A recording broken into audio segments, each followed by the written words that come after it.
Bonjour, je suis Nicolas Mirkovic. Je suis très heureux de vous revoir et de vous rencontrer de nouveau ici dans ce contexte, étant donné que nous ferons ensemble un autre entretien dédié pas seulement aux problèmes du Kosovo, mais en général aux problèmes qui regardent la tragédie qui a lieu en ce moment en Ukraine. Et bien sûr, vous avez une perspective un peu différente. C'est pourquoi il est très important que nous soyons, que nous connaissions une perspective qui se montre d'être tout à fait différente, qui essaie d'analyser d'une manière de très logique les événements qui ont lieu au présent en Ukraine.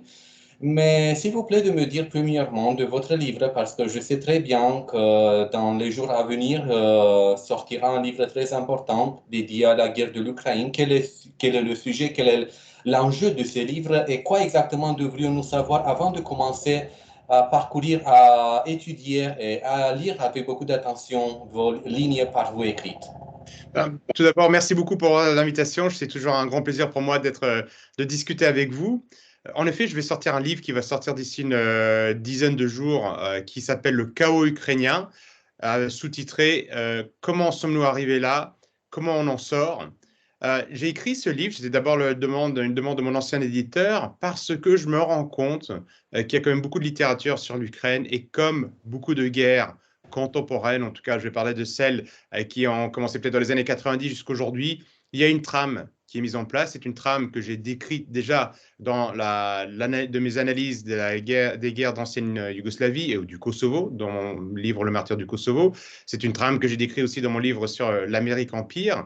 Et malheureusement, cette trame n'est pas connue. Je m'efforce d'essayer de la faire connaître, mais on a une vision très manichéenne de la guerre en Occident aujourd'hui. Je parle vraiment de l'Occident parce que quand je lis la presse internationale dans des langues que je comprends, que ce soit en Amérique du Sud, en Afrique, en Asie, on voit que sur la guerre ukrainienne, on a une approche qui est assez différente. On prend ça avec un peu plus de recul parce que les personnes de ces régions-là se sentent un peu moins concernées. Malheureusement, nous qui sommes concernés, c'est un conflit majeur sur le territoire européen, ben on a l'impression qu'on n'arrive pas à prendre ce recul. Et donc, du coup, on va rentrer tout de suite dans du manichéisme, soit pour une partie, soit pour l'autre, sans pour autant toujours prendre les éléments.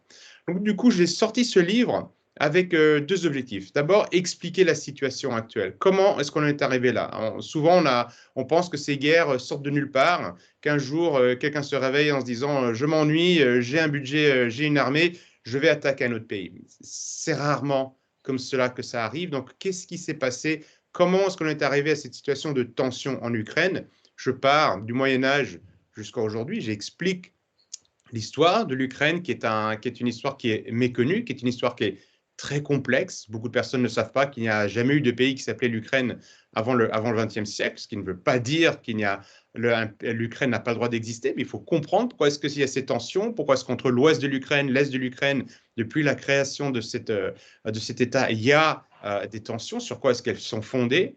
Et puis après, évidemment, pourquoi est-ce que la guerre a éclaté cette guerre n'a pas du tout commencé en février 2022. Elle a commencé avec des influences étrangères, de nouveau états-uniennes, Washington, qui a un grand projet pour l'Europe, pour le monde d'ailleurs, et qui s'est servi de l'Ukraine comment dire, un levier pour arriver à des fins géopolitiques. Et j'explique exactement ce que les États-Unis ont fait en Ukraine et pourquoi la Russie est intervenue. Alors, on peut déplorer la guerre, évidemment, je suis le premier à condamner la guerre, mais c'est une chose de condamner la guerre, c'est une autre chose que de la comprendre.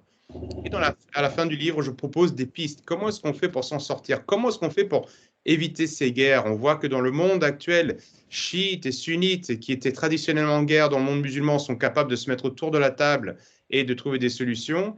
Et dans le monde chrétien, eh bien, on a une guerre majeure entre des frères, des peuples frères slaves majoritairement orthodoxes, et on n'arrive pas en Europe ou dans le monde chrétien à trouver une solution. C'est un peu triste pour nous. Et il faut en trouver une, parce que la guerre n'est jamais une bonne solution. S'il y a des drames des deux côtés, de tous les côtés, et puis il peut y avoir des répercussions fatales pour le continent européen, dont nos hommes politiques ne mesurent peut-être pas l'ampleur aujourd'hui. Donc, je propose des pistes pour sortir de cette situation et retrouver la paix et la sérénité en Europe.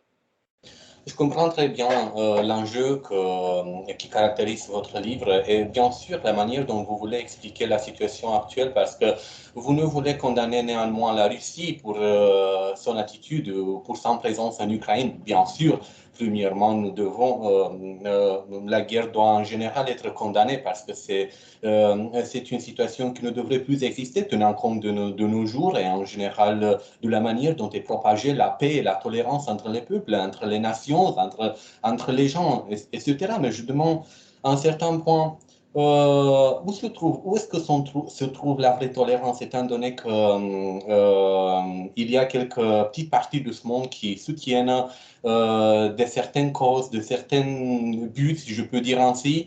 Et voilà, nous avons affaire avec une situation tout à fait tragique et personne ne fait rien. Bon, en Ukraine, c'est cette guerre tout à fait condamnable. Je suis tout à fait d'accord avec vous. Et moi, comme vous aussi, je suis le premier qui condamne un conflit, soit qu'il s'agit d'un conflit militaire, soit qu'il s'agit d'un conflit social, soit qu'il s'agit d'un conflit religieux ou culturel. Mais d'un autre côté, il y a beaucoup d'autres problèmes en Europe, mais en général en Asie, par exemple. Il y a le problème de la Corée du Nord.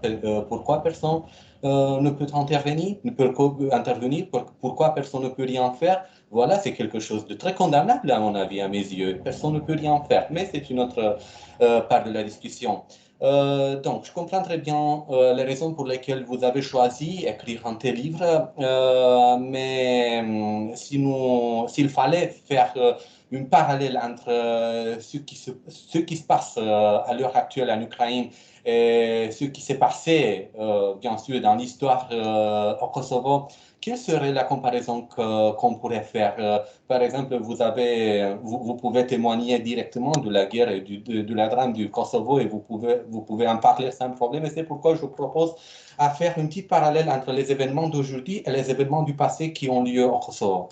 Vous avez raison parce que la trame est la même et c'est pour ça quand il y a eu des tensions en 2014 lors des manifestations de l'Euromaidan, j'ai tout de suite compris ce qui était en jeu, pas parce que je suis un devin ou quoi que ce soit, mais parce que j'avais déjà analysé cela en ex-Yougoslavie. J'ai vu quasiment les mêmes acteurs, on y reviendra certainement, j'ai vu les mêmes organisations, les mêmes projets, les mêmes associations à l'œuvre en Ukraine que j'ai vu en ex-Yougoslavie. Et j'ai dit, attention, là, on est dans une autre ligue, parce que là, on est sur le pas de porte de la Russie, qui n'est pas du tout un pays de la même dimension que l'ex-Yougoslavie. Et je pense qu'il y a un grand absent des débats en Occident, en tout cas en France, sur ce qui se passe en Ukraine, et qui est la responsable, et que sont les États-Unis.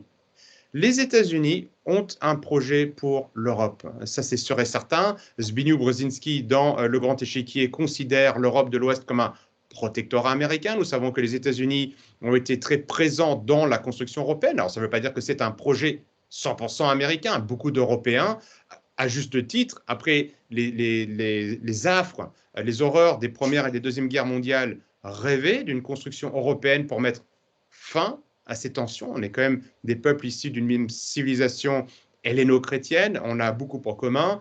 Dans la mondialisation en cours, on a plutôt intérêt à mieux travailler ensemble. Est-ce que l'Union européenne, telle qu'elle existe aujourd'hui, est la bonne réponse? Je pense que non, mais en tout cas, qu'on essaye d'avoir une structure peut-être politique, certainement pas supranationale, mais politique, qui nous protège, était une bonne idée. Ça, c'était l'idée de l'Union européenne après la Deuxième Guerre mondiale. Les Américains étaient très, très présents. Il y a eu le plan Marshall, il y a eu des accords qui imposaient aux bénéficiaires du plan Marshall d'acheter du matériel américain. C'est ainsi qu'on a changé l'agriculture en Europe. C'est comme ça qu'on a fait venir des consultants américains. C'est comme ça qu'on a fait venir le marketing, tous ces outils qui sont américains. Et il y a des bonnes choses là-dedans, mais on a aussi des moins bonnes. Et surtout, ça nous a permis, en Union européenne, de nous rapprocher des États-Unis. Et c'est ainsi que Brzezinski peut parler d'un protectorat américain.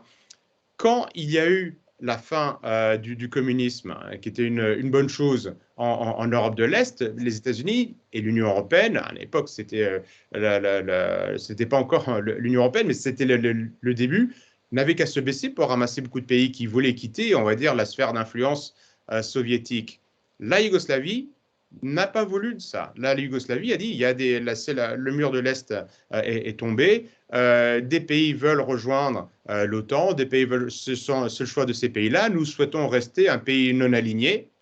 Et ça, c'était impossible c'était pas possible pour Washington. Washington a montré dans les années 90 que ou vous étiez avec elle ou contre elle. D'ailleurs, c'est ce que disait l'ancien garde des Sceaux français Jean-Jacques Urvoas, qui est magistrat et qui disait que les États-Unis n'ont pas d'amis. Ils ont ou des vassaux ou des cibles. Et les États-Unis l'ont prouvé parce que la Yougoslavie indépendante, plutôt socialiste à l'époque, mais socialiste yougoslave, ne voulait pas rentrer dans ce giron atlantiste. Donc les atlantistes sont ceux qui pensent que ce sont les États-Unis qui doivent piloter le monde et que c'est le modèle américain qui est le plus à même de défendre les libertés, la paix. Les atlantistes n'ont pas accepté cela. Et plutôt que de chercher une solution en ex-Yougoslavie, parce qu'il y avait de véritables tensions interethniques, interreligieuses, plutôt que de chercher la solution pacifique, les atlantistes ont poussé la solution de la guerre. Ils ont opposé, plutôt que d'aider les peuples à discuter, à se rapprocher, bosniaques musulmans et bosniaques serbes orthodoxes vont toujours être voisins. Donc, ils ont intérêt à trouver une solution. On sait très bien qu'une guerre, comme il y a eu pendant la Deuxième Guerre mondiale, ces oppositions, c'est terrible. Ça prend des générations avant que les peuples puissent se rapprocher. Donc, on doit trouver une solution pacifique parce que la guerre est terrible. Plutôt que de chercher des solutions pacifiques, les atlantistes ont encouragé la guerre. Nous le savons aujourd'hui. La formation de militaires ou de mercenaires bosniaques, musulmans ou croates ont été payés, organisés par des pays membres de l'OTAN, par les États-Unis. Ce sont les États-Unis qui ont fermé les yeux quand des djihadistes sont arrivés en Bosnie-Herzégovine pour aider des Bosniaques musulmans à se battre contre les Serbes. Je dis des Bosniaques musulmans parce qu'il y avait des Bosniaques musulmans qui n'étaient pas dupes, même si ce n'était pas une majorité, mais qui étaient alliés des Serbes, comme quoi c'était possible de trouver une solution. Il y avait des musulmans de Bosnie qui connaissaient bien les Serbes de Bosnie et qui ne voulaient pas s'entretuer. Donc l'ingérence états-unienne, américaine en ex-Yougoslavie a créé la destruction de la Yougoslavie, avec en plus des propos fallacieux. La guerre a été officiellement créée pour apporter la paix, pour apporter la démocratie, pour apporter le rapprochement des peuples. On regarde 20 ans plus tard, ce n'est toujours pas le cas aujourd'hui en ex-Yougoslavie, où il y a encore beaucoup de tensions, où la zone est encore très pauvre, il y a beaucoup de corruption. Donc les atlantistes n'ont pas apporté le paradis sur terre qu'ils avaient promis et qu'ils ont forcé avec des guerres. Quand il y a eu l'Euromaïdan en 2013 et que c'est terminé en 2014, c'était les mêmes protagonistes. C'est-à-dire qu'on voyait de nouveau l'Occident, on va dire l'Ouest, je préfère le terme d'atlantiste, qui poussait à fond tout d'un coup une révolution en Ukraine. Pourquoi ? Quand il y a des démonstrations en France, est-ce qu'on s'attend à ce que des pays étrangers encouragent les gilets jaunes à prendre le pouvoir? Est-ce qu'on s'attend à voir un ministre russe, un ministre chinois, un ministre brésilien à côté des manifestants pour dire qu'ils doivent renverser le pouvoir? Ce n'est quelque chose qui n'est pas censé, c'est quelque chose qui en plus qui est interdit par la charte de l'ONU, où l'ingérence d'un pays dans les affaires internes d'un pays souverain est complètement interdite. Pourtant, pendant l'Euromaïdan, on a eu des sénateurs américains, comme John McCain, qui est venu parader auprès des manifestants. On a la sous-secrétaire d'État américaine, Victoria Nuland, qui est venue soutenir les manifestants. On a des pitres philosophes comme Bernard-Henri Lévy, en France, qui est venu soutenir les manifestants pour renverser leur pays. Et on sait depuis, Victoria Nuland l'a avoué, que les États-Unis ont dépensé plus de 5 milliards de dollars pour apporter la démocratie en Ukraine. Quand les États-Unis disent qu'ils veulent apporter la démocratie quelque part, ça veut juste dire qu'ils veulent mettre en place un régime qui leur soit soumis. Et on a vu que suite à cet Euromaïdan, il y a eu un coup d'État illégal, qu'on aime ou pas l'ancien président en place en Ukraine. Il a été quand même élu par le peuple ukrainien et on doit être logique avec nous-mêmes. Ou alors on légitime la révolution, et donc toutes les révolutions sont permises, et donc du coup ceux qui veulent faire la révolution en France ne peuvent pas être condamnés, ou on ne peut pas réprimer leur velléité révolutionnaire, ou alors on respecte les états de droit. Et je pense que si on veut la paix, il vaut mieux respecter l'état de droit, même si ça veut dire que de temps en temps on élit des personnes qui ne sont pas forcément les plus dignes du pays, mais c'est le jeu, c'est comme ça. À partir du moment où les atlantistes se sont ingérés dans les affaires ukrainiennes, qu'ils ont choisi, on a des enregistrements de Victoria Nuland et de Jeffrey Piat, qui est l'ambassadeur des US en Ukraine, où ils sont en train de décider, avant même l'éviction de Yanukovych, le président. Ils sont en train de décider qui doivent mettre en place. Yanukovych part. Qui est-ce qu'on retrouve à la tête du gouvernement américain, du gouvernement ukrainien, pardon pour ce lapsus, du gouvernement ukrainien? Eh bien, des personnes qui avaient été désignées par Washington. Cette volonté de Washington était, et c'est une longue histoire, je ne vais pas remonter tout dans le passé, mais la volonté de Washington est d'éloigner la Russie du reste de l'Europe. Et pourquoi? Je vais juste peut-être terminer là-dessus. Les États-Unis savent très bien que l'Ouest européen aujourd'hui est un protectorat au sens large, d'accord? Donc du coup, ils sont quand même globalement soumis. L'Ouest européen est soumis. On a encore des armées américaines en Allemagne, en Italie, en Pologne, dans différents pays. Les Américains n'hésitent pas à espionner le président français, le président, l'ancienne chancelière allemande. Bref, on est typiquement dans un modèle impérial où il y a des pays qui sont vassalisés, qui sont les nôtres, ceux de l'Ouest européen. La grande crainte géopolitique, géostratégique des États-Unis, qui a été définie depuis Mackinder, Spikeman, même Mahon, au niveau de sa pensée thalassocratique, est qu'il y a un concurrent des États-Unis. Dès les années 90, l'erreur majeure des États-Unis a été de se dire c'est la fin de la guerre froide, nous n'avons plus d'ennemis. Au lieu de convaincre le reste du monde à entrer dans notre modèle, nous allons imposer notre modèle. Et les États-Unis ont identifié que le seul concurrent possible, ou s'il devait y avoir un jour un grand concurrent qui puisse arriver à détrôner l'hégémonie américaine, ce concurrent pourrait venir de l'Eurasie. Vous savez que l'Europe et l'Asie, c'est deux continents, mais une seule plaque tectonique.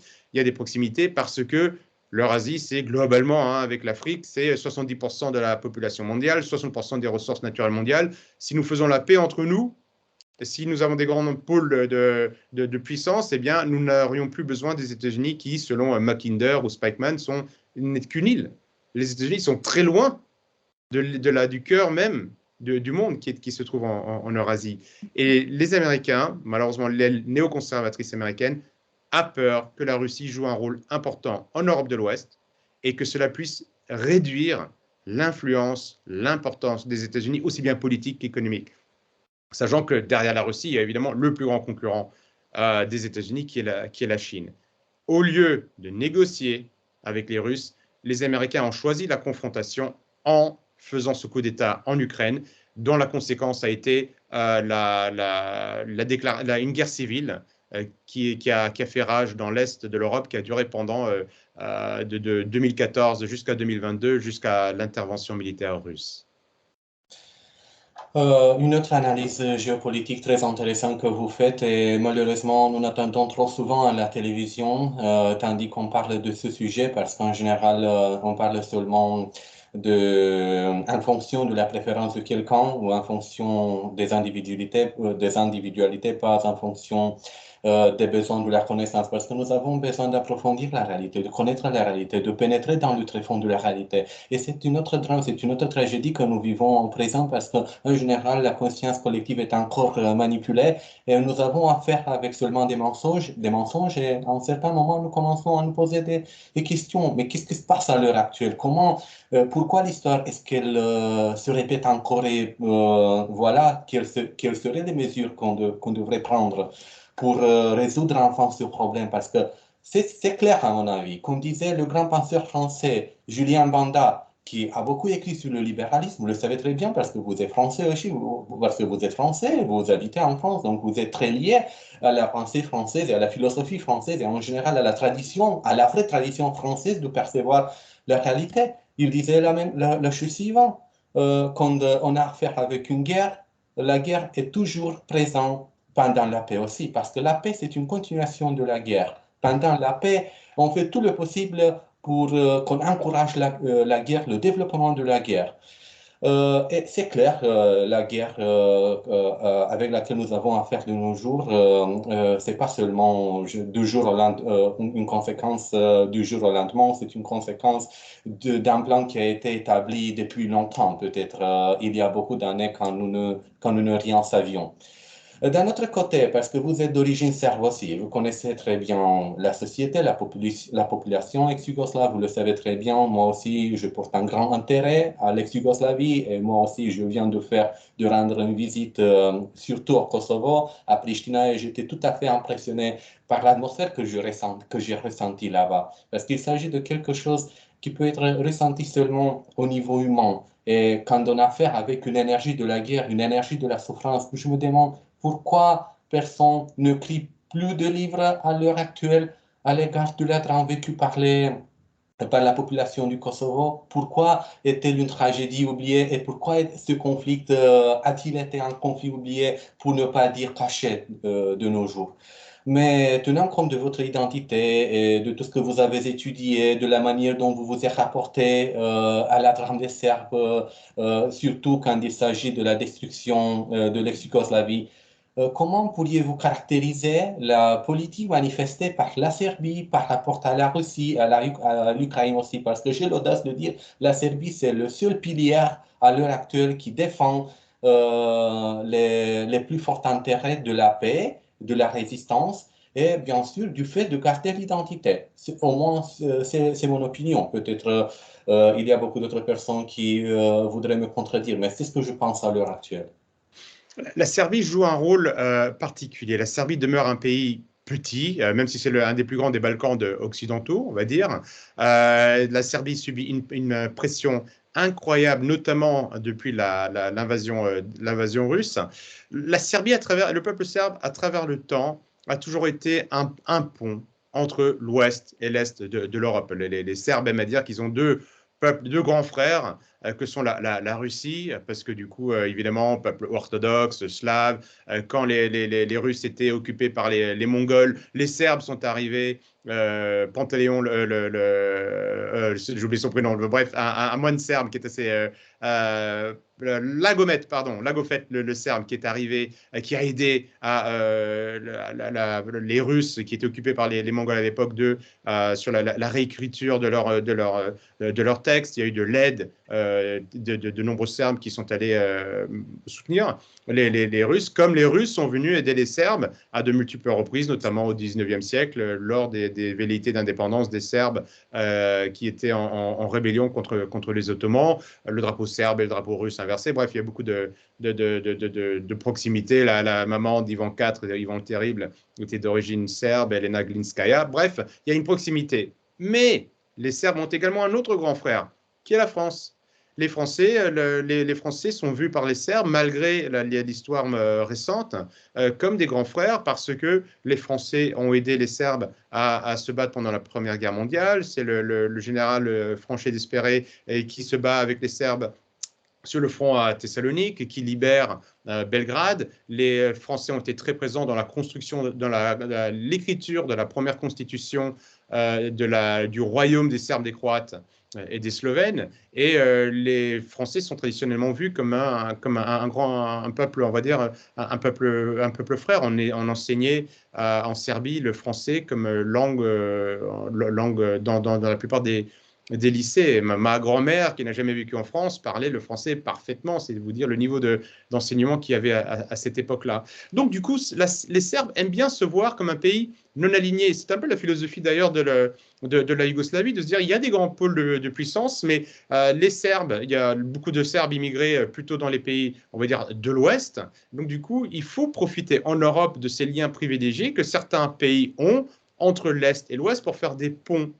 Et la Serbie a beaucoup de pression parce qu'avec la situation actuelle, la Serbie souhaite rentrer dans l'Union européenne, elle est candidate, mais en même temps, elle est aussi dans l'Union économique eurasiatique. La Serbie est partenaire de la paix de l'OTAN, c'est le nom du programme, elle fait des exercices avec l'armée de l'OTAN, mais elle fait également des exercices dans le cadre de Fraternité slave avec la Russie et la Biélorussie. Elle souhaite garder ce lien qui est un pont, qui est un lien intelligent. Quand on a comme ça des puissances qui sont en train de s'affronter, il est toujours bon d'avoir des intermédiaires, d'avoir des tiers. Et je pense que c'est le rôle de la Serbie en Europe aujourd'hui. C'est un rôle historique. La Serbie a des très bons contacts et de par le travail de la diplomatie pendant l'époque de l'ex-Yougoslavie, qu'elle soit un royaume ou qu'elle soit une république fédérative socialiste, était de justement avoir des contacts. Les Serbes ont de très bons contacts en Afrique, en Asie, en Europe. Il faut profiter de ça. Malheureusement, et la Serbie, aujourd'hui, condamne officiellement l'invasion de la Russie. Pour autant, elle ne veut pas imposer des sanctions à la Russie, parce que du coup, la Serbie dit qu'elle respecte le droit international, et c'est important pour la Serbie, notamment en ce qui concerne la défense du Kosovo. Pour autant, elle dit, bon, on va continuer de discuter avec la Russie, dont on est très proche, parce pour des raisons historiques, religieuses, et parce qu'il faut trouver des solutions. Le problème est qu'à Bruxelles, à Washington, ils veulent profiter de cette situation pour forcer la Serbie à couper les liens avec Moscou, à rentrer dans l'Union européenne, à reconnaître l'indépendance du Kosovo, à se couper de ses racines, à se couper de ses traditions. Et ça, c'est néfaste, parce que du coup, on est en train de monter des blocs. Au lieu de profiter d'un pays qui est peut-être un pont, on est en train de couper le pont, de détruire le pont pour l'obliger à rentrer dans un bloc. Moscou n'a jamais interdit à la Serbie de vouloir être candidate à l'entrée dans l'Union européenne. Pourquoi est-ce que l'Union européenne veut interdire à la Serbie d'être membre de l'Union économique eurasiatique? Donc, je pense que la Serbie a un rôle qui est important de pont, parce qu'elle connaît et l'Ouest et l'Est, parce qu'elle a historiquement une diplomatie qui est assez performante. Pour autant, c'est une erreur de vouloir l'obliger à rentrer dans un camp comme dans un autre. Là, le pont est là pour rapprocher deux rives, pas pour servir une rive contre l'autre. Et la position est très, très difficile. La position du président Aleksandar Vučić, qui vient de valider un compromis avec les Albanais du Kosovo, a été fait sous la coercition. Ce sont vraiment la force, avec des lettres quasiment de menaces diplomatiques. Hein. Donc, du coup, ce n'est pas formulé avec des mots de voyous, mais l'intention est la même de la part du président français, de la part du chancelier allemand, pour obliger la Serbie, qui est un peu loin des préoccupations de Moscou en ce moment, et de la Chine, qui défendent les intérêts, on va dire, géopolitiques de la Serbie aujourd'hui, pour les obliger à signer un accord, en tout cas à reconnaître un accord avec les Albanais du Kosovo. Je suis 100% en faveur d'un accord. Albanais et Serbes, comme Russes et Ukrainiens, seront toujours voisins, donc il faut trouver un terrain d'entente. Et je rappelle, dans mon livre sur le martyr du Kosovo, que les Serbes et Albanais ont été des peuples non seulement proches, mais frères. Ils ont combattu ensemble contre les Ottomans. On doit pouvoir les rapprocher. Pour autant, cela ne peut pas se faire au détriment d'une des deux parties. Et là est la difficulté pour la Serbie. Je pense que c'est triste, parce que cette coercition sur la Serbie va influencer forcément à terme si la Serbie n'arrive pas à résister. Et évidemment, avec un peu plus de 7 millions d'habitants, c'est difficile de résister à un grand bloc de plusieurs centaines de millions d'habitants. Ça va couper ce pont privilégié que représente la Serbie dans les discussions, dans les relations que l'Ouest et l'Est peuvent avoir aujourd'hui. J'entends beaucoup de voix parce que je suivis toujours les nouvelles sur France 24. Même si j'habite en Roumanie, je suis toujours lié à la France parce que je considère la France comme elle était mon deuxième pays, surtout du fait que j'ai beaucoup de rapports de relations avec les représentants de la vie spirituelle et intellectuelle française, parmi lesquels vous aussi vous trouvez. Et je vous remercie de ça parce que c'est une grande opportunité pour moi de connaître de plus en plus des réalités avec lesquelles malheureusement je ne peux pas avoir affaire étant donné que je suis éloigné pour l'instant. Mais j'espère qu'à l'avenir je pourrai m'implanter, m'enraciner en France, étant donné que je me sens très français en même temps, même si je n'ai pas de parents qui sont français. Étant donné de mon intérêt porté à tout ce qui se passe dans le monde en général, parce que c'est quelque chose qui regarde l'humanité à mon avis, j'entends beaucoup de voix disant ces choses. Emmanuel Macron, c'est l'un des peu faiseurs de paix devant Vladimir Poutine à l'heure actuelle, parce qu'il est le seul président européen, le seul leader européen qui sait comment négocier avec quelqu'un comme Vladimir Poutine. Êtes-vous d'accord avec cette affirmation ou c'est un autre mensonge, c'est une autre tendance de manipuler afin de nous déterminer de croire une autre réalité qui ne regarde pas exactement la réalité dans laquelle nous vivons maintenant? Emmanuel Macron est un personnage complexe, est un personnage particulier. Je crois dans son fort intérieur qu'il y a deux Emmanuel Macron, qu'il y a un Emmanuel Macron brillant, très intelligent, qui comprend vraiment les choses. Et en même temps, c'est peut-être un combat, peut-être pas schizophrénique, mais un combat intérieur. C'est pas le rôle qu'il a aujourd'hui. Il a choisi un camp politique qui est l'atlantisme. Il comprend la situation, il sait ce qui se passe, Emmanuel Macron. Pour autant, il défend fortement la position, en tout cas l'hégémonie américaine en Europe. Il l'a fait ces dernières années. La France était garante des accords de paix de Minsk II, donc du coup qui étaient les accords de paix qui permettaient aux régions sécessionnistes du Donbass de rester en Ukraine tout en gagnant de l'autonomie. Malheureusement, Emmanuel Macron, en tant que président, même s'il il avait bien commencé l'arrivée au pouvoir de Zelensky en réunissant les protagonistes à Paris, en participant à la libération de prisonniers de guerre des deux côtés, n'a pas été plus loin. Et la France a loupé un rendez-vous avec l'histoire parce que la France et l'Allemagne étaient garants de ces accords. Donc il n'y avait pas les États-Unis, il n'y avait pas d'autres puissances. Et si l'Europe était vraiment très attachée à la paix, elle aurait pu trouver avec ces accords une solution. Je rappelle que dans ce cadre-là, les républiques de Donetsk et de Lugansk auraient une forme d'autonomie, mais seraient restées à l'intérieur de l'Ukraine. Et l'Ukraine n'aurait pas connu la guerre qu'elle connaît aujourd'hui. Malheureusement, Emmanuel Macron n'a pas réussi cela. Pourtant, il voit ce qui se passe. Il a vu les difficultés qu'il y avait à discuter avec Vladimir Poutine. Il a vraiment essayé. Hein. Je pense que c'est un des plus actifs à appeler le président de la Russie.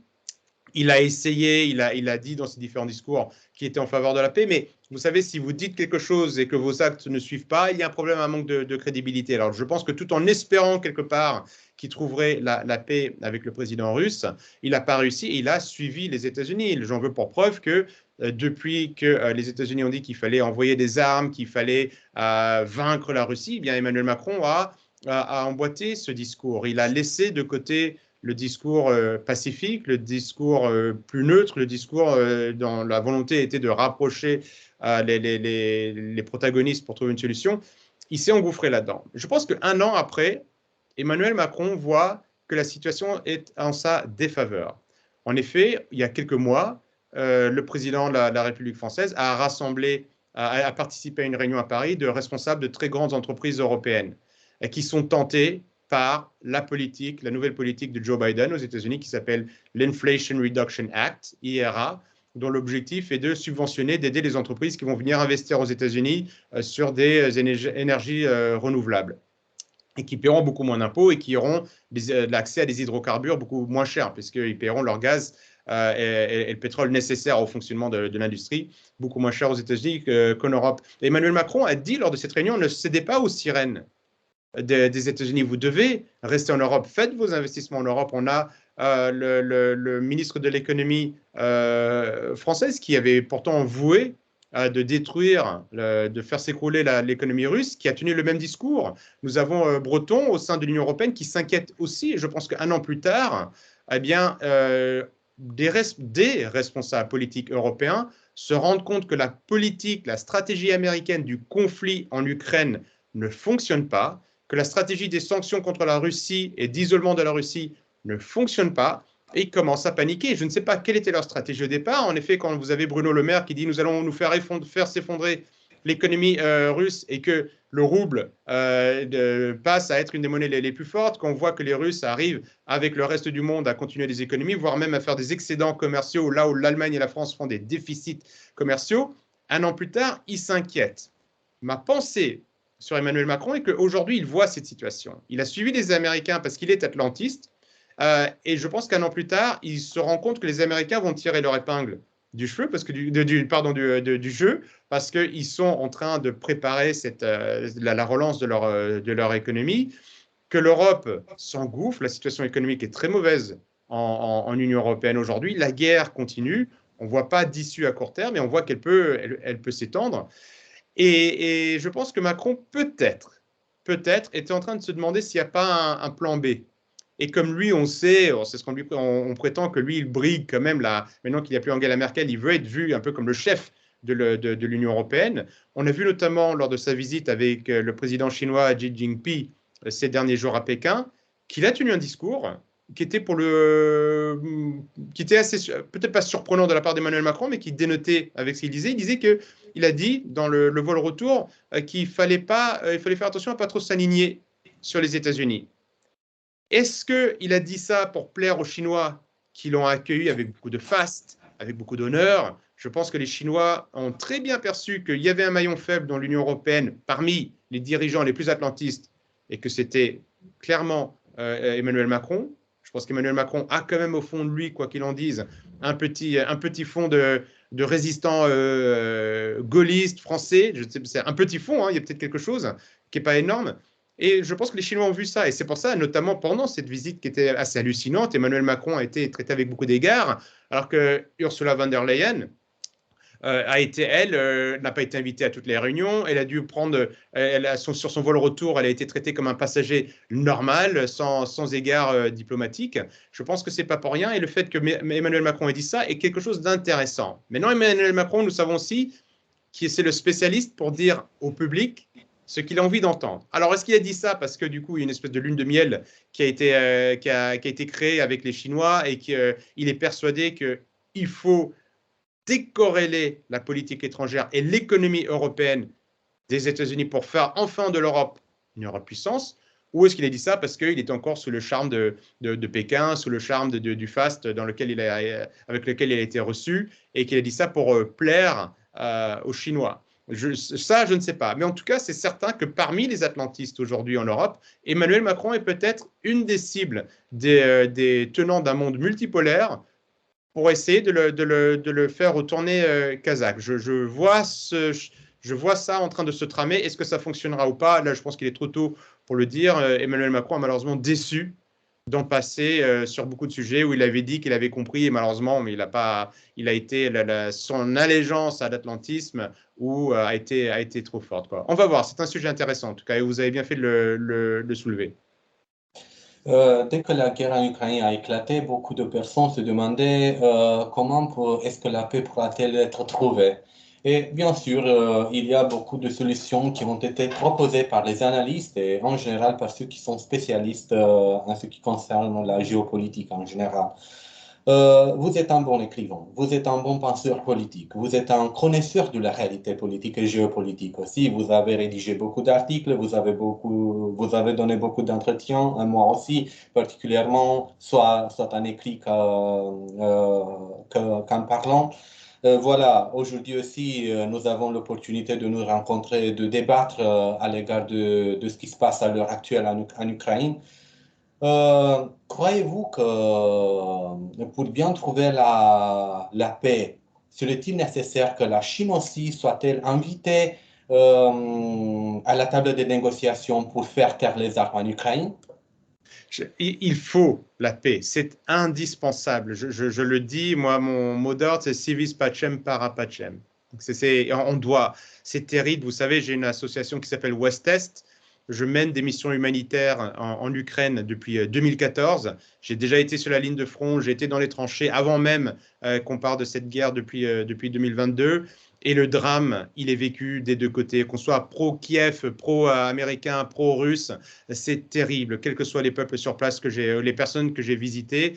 C'est un drame qu'on n'ose même pas imaginer. J'invite les personnes à vraiment à réfléchir à ce que c'est quelques instants de vivre sous le rythme des bombes, d'avoir ses enfants tués, d'avoir ses fils partir à la guerre, ou d'être un réfugié en Europe au XXIe siècle. Cela semble anachronique. Et on est en train de parler de dizaines, voire de centaines de milliers de morts. Et j'ai aidé des personnes de tout horizon. Quand je vais sur place, je ne demande pas aux personnes quelle est ton opinion politique, je vais t'aider. J'aide les personnes qui sont nécessiteuses. L'association, au nom de l'association. Et donc, il faut trouver la paix. On ne peut pas permettre un drame comme ça, nulle part au monde. Hein. Même des pays qui sont très très loin, qui se battraient, on ne peut pas accepter ça. Des hommes qui se battent, en tant que chrétien, c'est quelque chose qu'on ne peut juste pas accepter. Je pense que même des non-chrétiens sont tout à fait alignés sur cette position-là. Donc, on doit trouver la paix et de se dire, on n'a pas le choix. Donc, pour trouver la paix, il faut avoir cette volonté. Français et Allemands, Français et Anglais, pendant des siècles, se sont fait la guerre. On a réussi à trouver pour autant des moyens, des envies de faire la paix. Ça ne veut pas dire que la guerre ne reviendra pas, mais on a la preuve même que malgré des siècles de guerre, eh bien, on est capable au moins de trouver des moments de paix. Et il faut trouver ce moment de paix qui dure aussi longtemps que possible entre Ukrainiens et Russes, d'autant plus que Ukrainiens et Russes ont tellement en commun. Ils ont un héritage en commun, une culture, une religion majoritairement. Donc, ça doit être plus simple entre Ukrainiens et Russes que ça l'est entre Français et Allemands. Le problème, c'est que nous avons un acteur étranger qui est très loin de ça et qui a mis de l'huile sur le feu, qui a excité l'un, qui a excité l'autre, qui a poussé à ce coup d'État.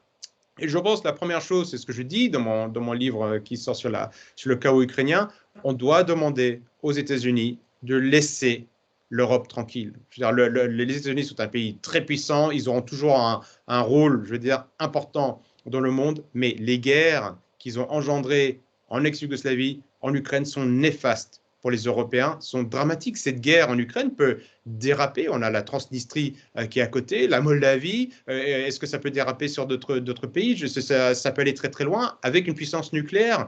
Et très franchement, je pense que les Russes n'hésiteront pas à s'en servir si vraiment ils étaient en difficulté. Donc ce n'est pas une petite guerre anecdotique comme on pourrait le croire. C'est une guerre qui peut avoir une influence dramatique sur l'humanité.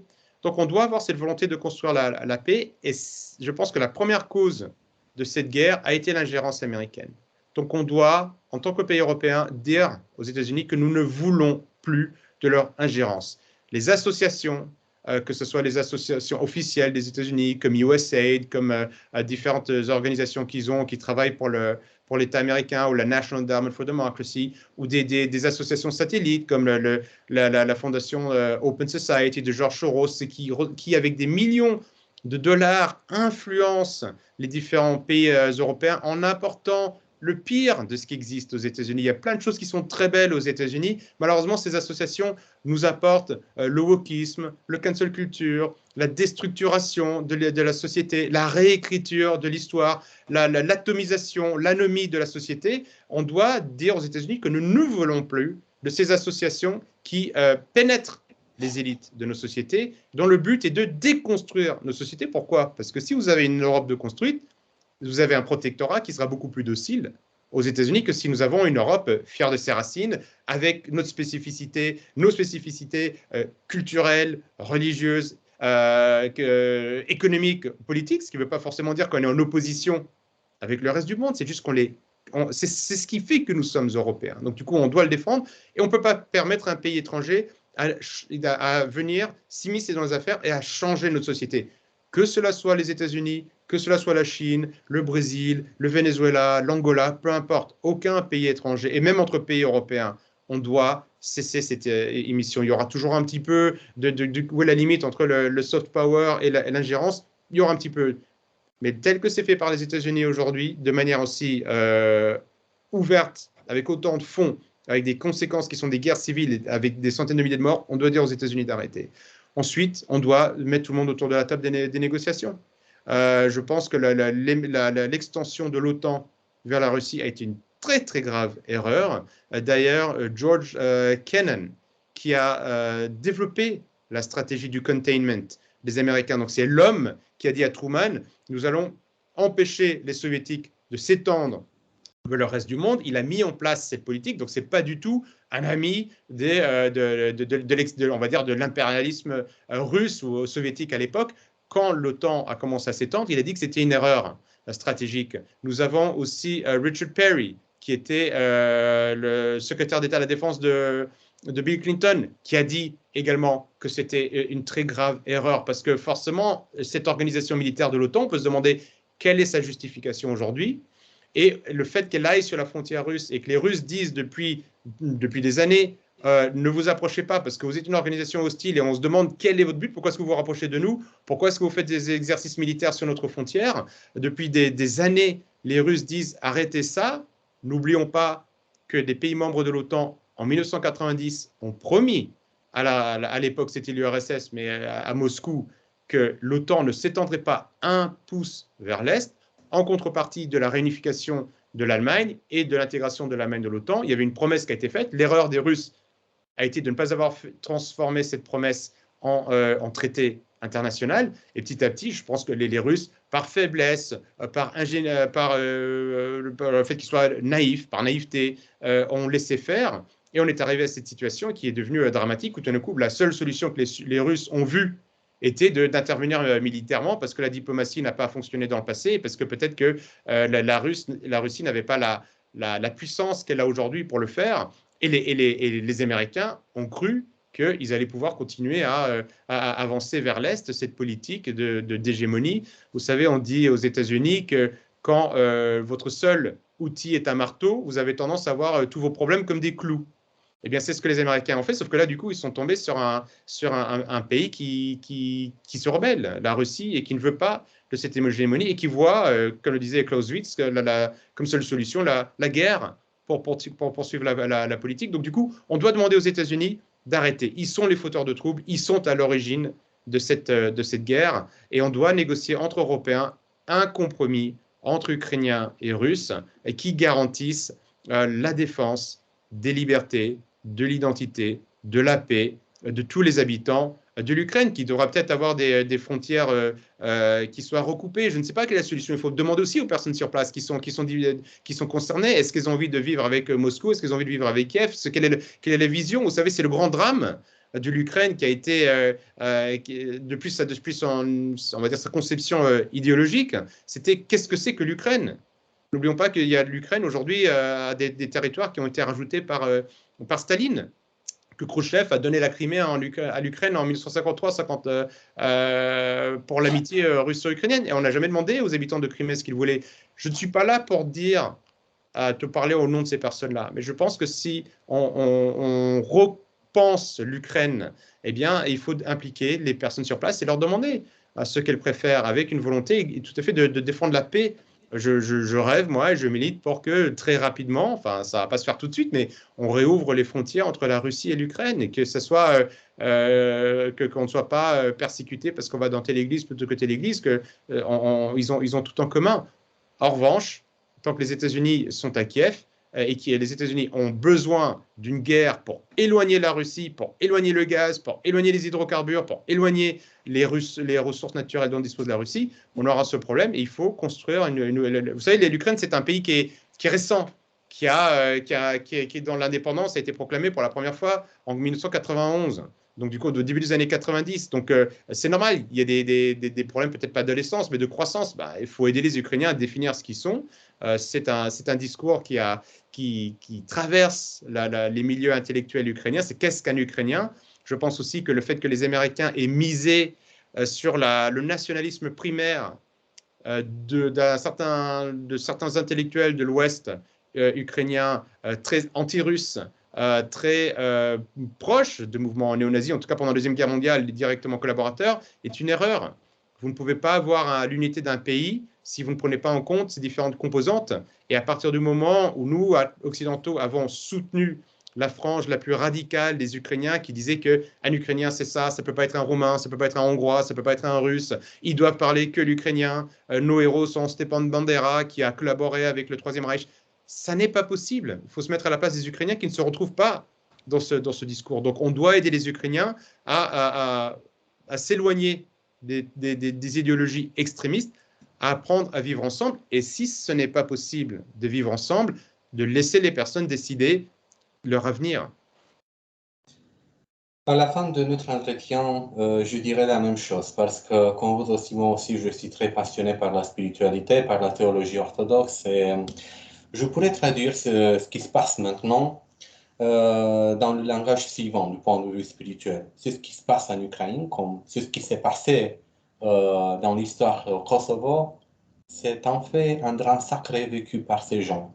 Parce que voilà, nous avons affaire de nouveau avec la souffrance de quelqu'un qui est tout à fait innocent.